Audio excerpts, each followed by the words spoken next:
Ramakrishnapur CPI party కార్యాలయంలో ఏర్పాటు చేసిన సమావేశంలో బాల మల్లేష్ చిత్రపటానికి సిపిఐ నాయకులు పూలమాల వేసి నివాళులు అర్పించారు. ఈ సందర్భంగా సిపిఐ పార్టీ రామకృష్ణాపూర్ పట్టణ అధ్యక్షుడు మిట్టపల్లి శ్రీనివాస్ మాట్లాడుతూ కామ్రేడ్ నక్కా బాల మల్లేష్ మరణం సిపిఐ పార్టీకి తీరని లోటని ఆవేదన వ్యక్తం చేశారు. ఏఐఎస్ఎఫ్ కార్యకర్తగా పనిచేసి అంచెలంచెలుగా ఎదుగుతూ ఉమ్మడి ఆంధ్రప్రదేశ్ ఏఐఎస్ఎఫ్ రాష్ట్ర కార్యదర్శిగా బాధ్యతలు నిర్వహించి ప్రజా సంఘాల బలోపేతానికి కృషి చేశారని కొనియాడారు. అదేవిధంగా తెలంగాణ రాష్ట్ర సహాయ కార్యదర్శిగా రంగారెడ్డి, సిపిఐ జిల్లా కార్యదర్శి, బీసీ సంఘం రాష్ట్ర కార్యదర్శిగా, రైతు సంఘం ప్రధాన కార్యదర్శిగా ఎన్నో సేవలు చేశారని పేర్కొన్నారు. బడుగు బలహీన వర్గాల ప్రజల హక్కుల కోసం భూమి లేని వారికి భూములు పంచడంతో పాటు ఇళ్లను ఇప్పించిన ఘనత బాల మల్లేష్ కి దక్కిందన్నారు.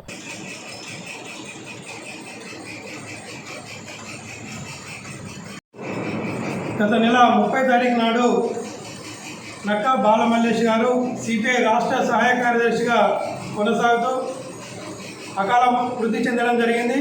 వారికి ఈరోజు రామకృష్ణపూర్ సిపిఐ పట్టణ సమితి ఆధ్వర్యంలో ఘనంగా నివాళులు అర్పించడం జరిగింది.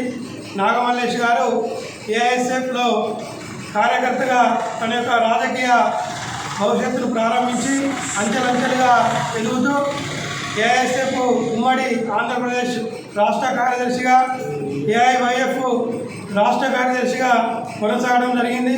అదేవిధంగా తెలంగాణ ఏర్పాటైన తర్వాత బీసీ సాధన సమితి రాష్ట్ర కార్యదర్శిగా, అదేవిధంగా రైతు సంఘం కార్యదర్శిగా, అదేవిధంగా రంగారెడ్డి జిల్లా కార్యదర్శిగా కొనసాగుతున్నటువంటి బాల మల్లేష్ గారు అనారోగ్యంతో మరణించడం అనేది సిపిఐ పార్టీ రాష్ట్ర సమితికి తీరని లోటు.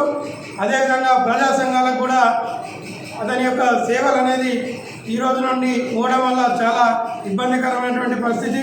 మల్లేష్ గారు బతుకున్నంత కాలం పార్టీకి అనేక ప్రజా సంఘాలకు అనేక సేవలు అందించినటువంటి గొప్ప వ్యక్తి.